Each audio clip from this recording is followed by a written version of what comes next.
Hi guys, today we're going to talk about multidimensional arrays and I am going to try to explain it to you how I understand it. So multidimensional array is pretty much a table.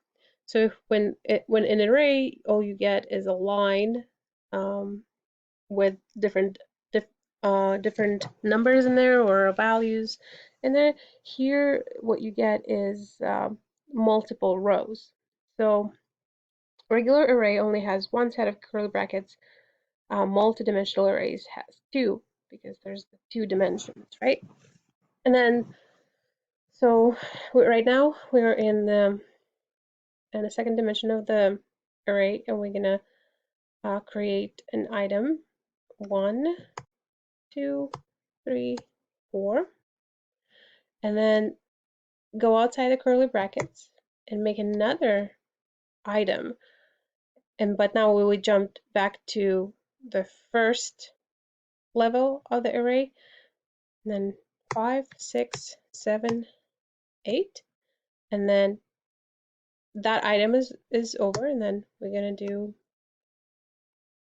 9, 10, 11, 12, and that is how you declare an array. So now to demonstrate, we're just going to do system out print, and we're going to ask to print out a multidimensional array, and we're going to name a position that we want. Say that we want to print 0, and then we want to print 2, and we're going to see what it prints us so we can understand how it is searching. So it printed 3, so this is where it went, right? So first it went to position 0 in the array, and this is the position 0 for that, the first one. So it goes 0, 1, 2, and then after it found the 0, we got 0, 1, 2, and then we ended up right here. So to print out the whole array, we want to run a for loop.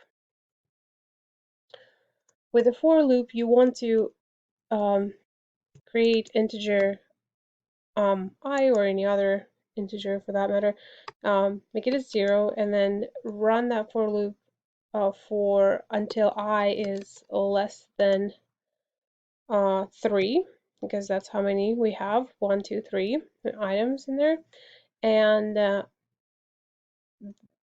also just gonna count the i's in there.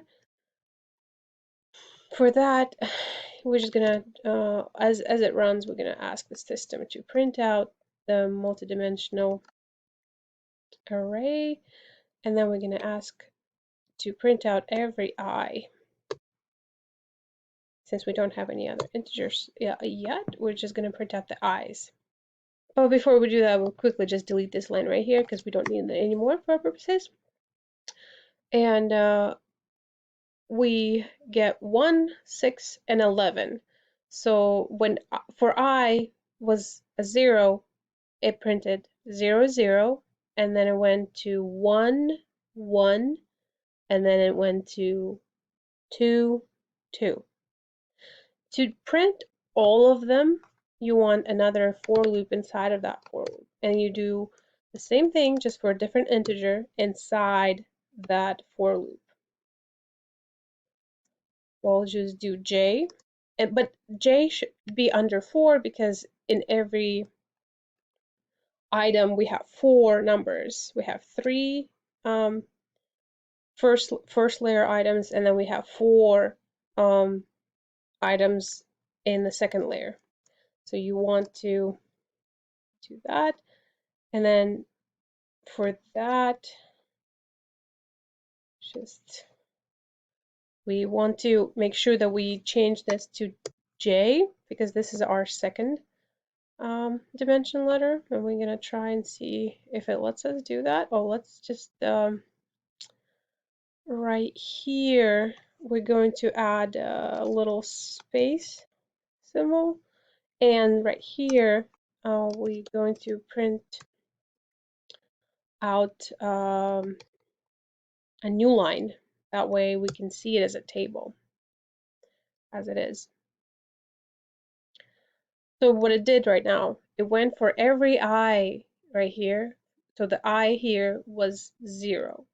And for every 0 I, it printed all of the J's. Those are the J's. 1, 2, 3, 4, right? Then it had a new line. We put a new line there. And then it printed 5, 6, 7, 8. And the last one. And that's pretty much it for the multi-dimensional arrays, guys. Let me know if you have any questions. I will gladly answer them if I can. Goodbye.